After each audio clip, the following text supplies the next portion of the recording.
भारत का सबसे बड़ा रेगिस्तान अपने 3,20,000 वर्ग किलोमीटर के दायरे में समेटे बैठा है सैकड़ों गांवों और कस्बों को। यहां खूबसूरती भी है और दिन रात की चुनौतियां भी।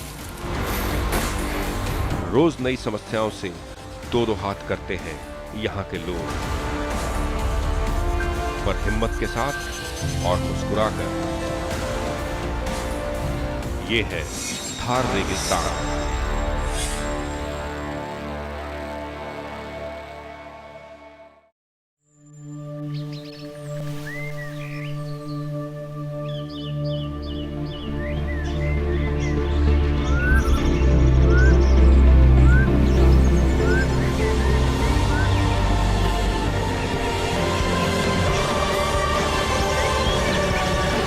राजस्थान की सुबह।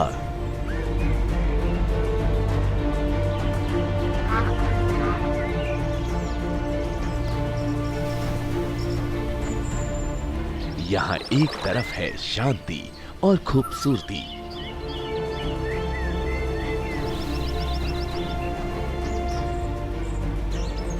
तो दूसरी तरफ है वही शोर शराबा और चिल्लपौं जो देश के हर शहर की पहचान बन चुके हैं। इन सब से राजस्थान भी अछूता नहीं है।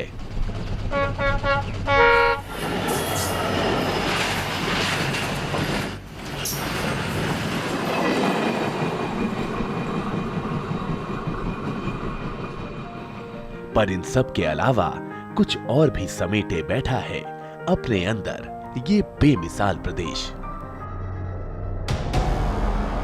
वो है थार रेगिस्तान।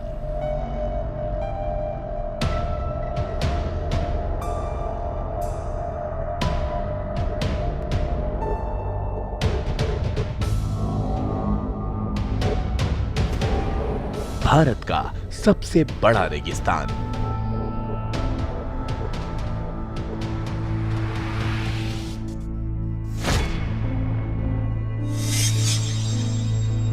तीन लाख 20,000 वर्ग किलोमीटर में फैला थार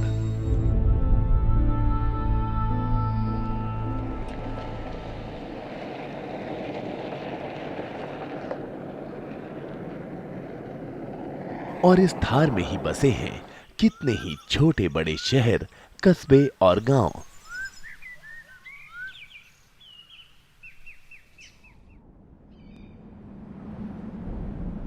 थार मरुस्थल को करीब से जानने के लिए जरूरी है इन कस्बों और गांवों की तरफ जाना।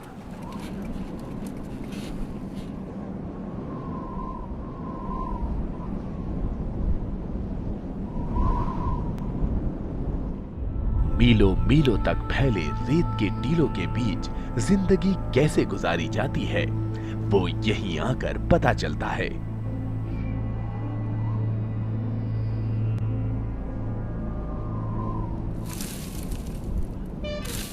इन्हीं गांवों में हैं वो चुनौतियां जिनसे शहर के लोग कभी वाकिफ नहीं हो पाते।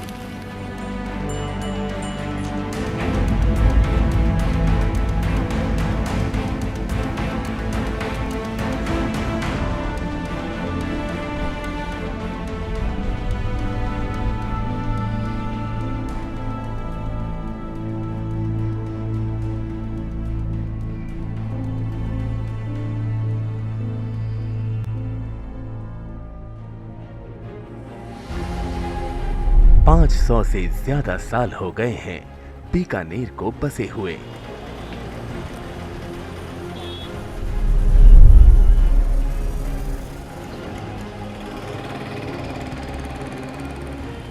उससे पहले ये नगर थार मरुस्थल का ही हिस्सा था।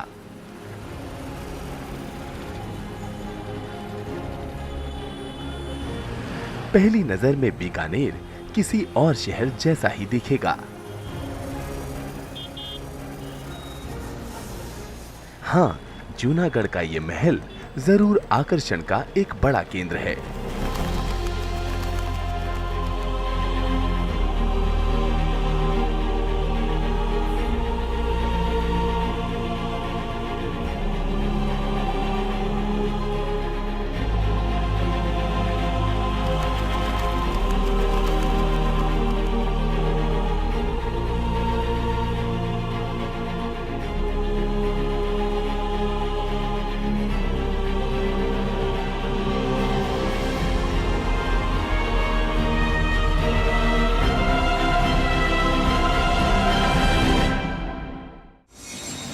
ये है थार रेगिस्तान।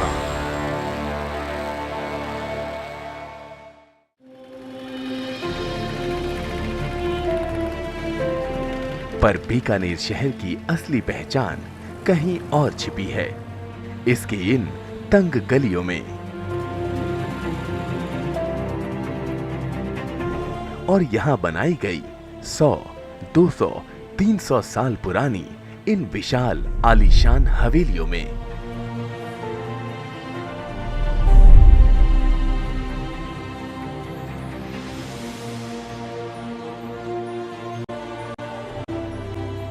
ऐसी 1000 से ज्यादा हवेलियां यहाँ मौजूद हैं और ज्यादातर वीरान पड़ी हैं।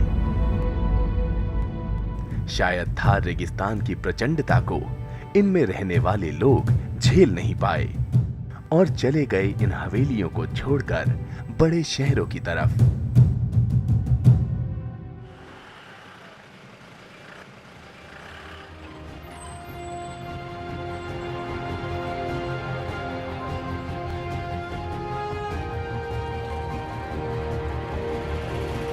शेखावटी का ये इलाका सदियों से अपनी अनूठी चित्रकारी के लिए भी प्रसिद्ध है।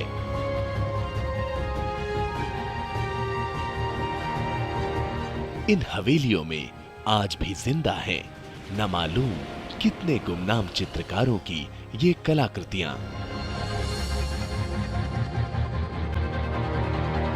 बेरंग रेत में रंगों की ये महफिल कुछ और ही दास्तां बयां करती है। कैसा रहा होगा बीकानेर 500 साल पहले, ये जानना मुश्किल नहीं है। इस शहर के 100 किलोमीटर के दायरे में ऐसे कितने ही गांव हैं जो थार रेगिस्तान के आगोश में जिंदा हैं।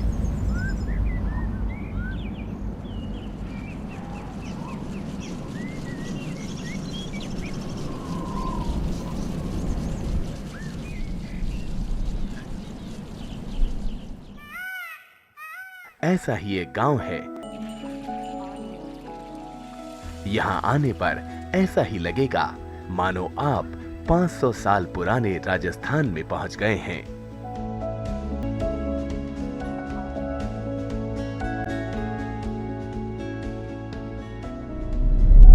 दूर दूर तक फैले रेत के टीले,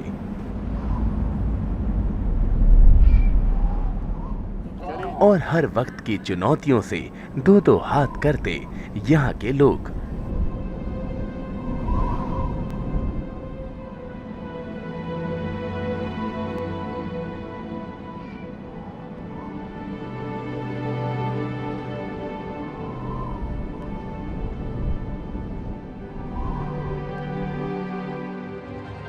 अब एक वो सवाल जिसका सही जवाब हम में से शायद किसी के पास नहीं है। क्या थार रेगिस्तान फैल रहा है?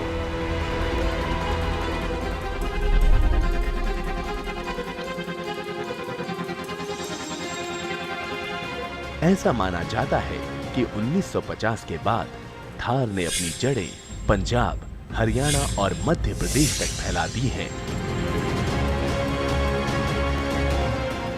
अगर ये सही है तो एक बात तो तय है, कभी ना कभी कई और बड़े शहरों को मरुस्थल की रेत अपने कब्जे में ले लेगी। इस प्रक्रिया में ग्लोबल वार्मिंग रेगिस्तान की सबसे बड़ी सहायक साबित होगी।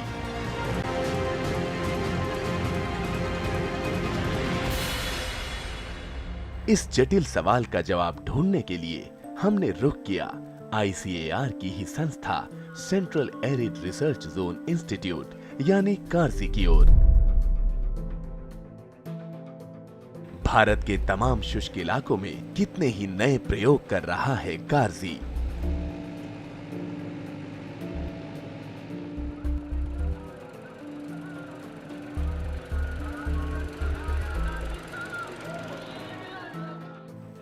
थार रेगिस्तान के बढ़ते कदमों को कैसे रोका जाए, इसके लिए कार्सी के वैज्ञानिकों ने बहुत काम किया है। मसलन इन रेत के टीलों के आसपास वनस्पति उगाना,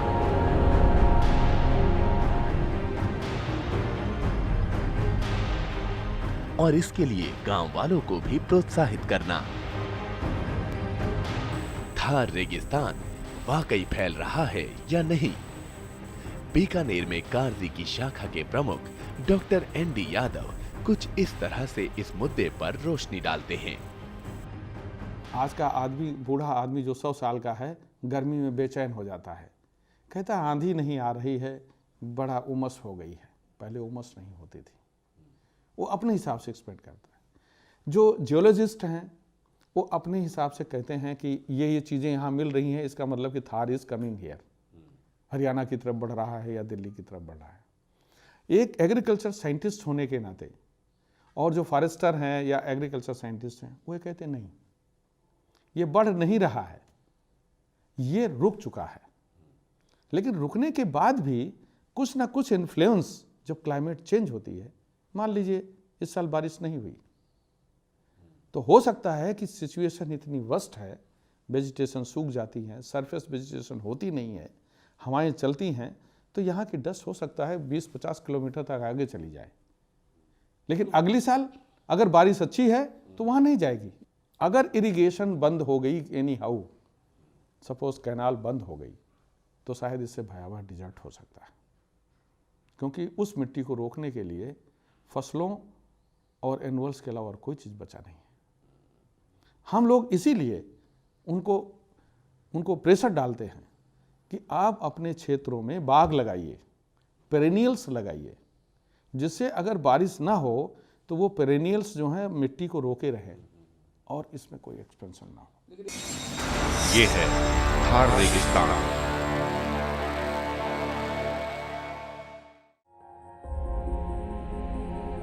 अगर ग्लोबल वार्मिंग का ये सिलसिला जारी रहा तो फिर एक दिन रेगिस्तान की रेत हर चीज को अपने आगोश में ले लेगी।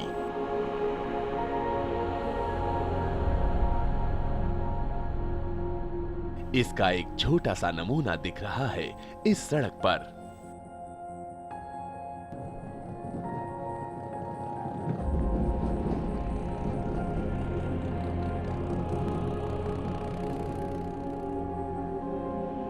देखिए कैसे अपना अधिकार जमा रही है ये रेत।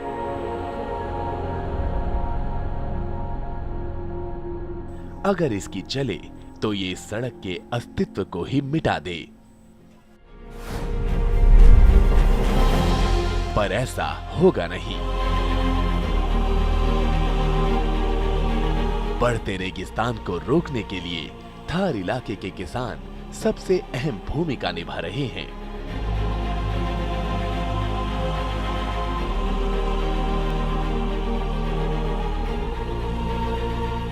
जैसा कि डॉक्टर यादव बताते हैं, हम लोग जो भी रिसर्च कर रहे हैं वो हम किसानों के साथ भी करते हैं। जब हमारी टेक्निक निकल जाती है तो हम किसानों को सबसे पहले, हमारे गांव लिए गए हैं, 13 गांव हमने लिया है MGMG प्रोग्राम में अभी, और एक गांव हम पहले हमेशा रखते थे। दूसरा, ट्रेनिंग देते हैं हम यहाँ। हमारे यहाँ अभी 4 ट्रेनिंग हो चुकी है, 6 ट्रेनिंग अभी और होनी है।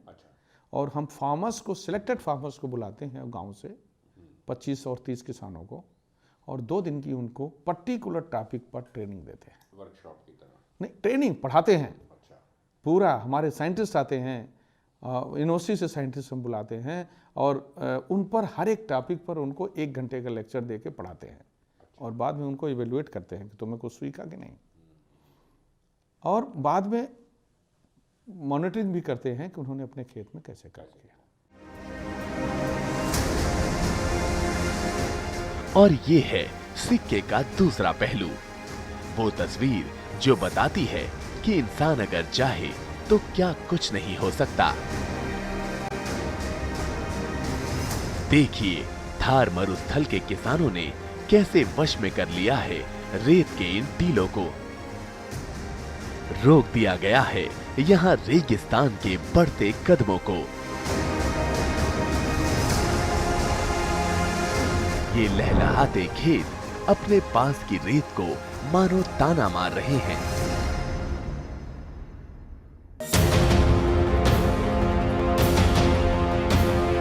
कहानी अभी खत्म नहीं हुई है। चुनौती की अगली कड़ी में आपको मिलवाएंगे उनसे जो आज भी थार मरुस्थल से दो दो हाथ कर रहे हैं। पेट भरे और क्या कर। बरसात नहीं हो तो दाना को होवे नहीं, घास फूस को होवे नहीं। कई तरह की आवाजें उठती हैं इस बेरहम रेगिस्तान से। साथ ही बात करेंगे रेत के जहाज की। सदियों से ऊंट राजस्थान की शान रहा है, पर आज ये अपने वजूद की लड़ाई लड़ रहा है। इसको खतरा थार रेगिस्तान से नहीं, कहीं और से है। ये सब चुनौती के अगले अंक में।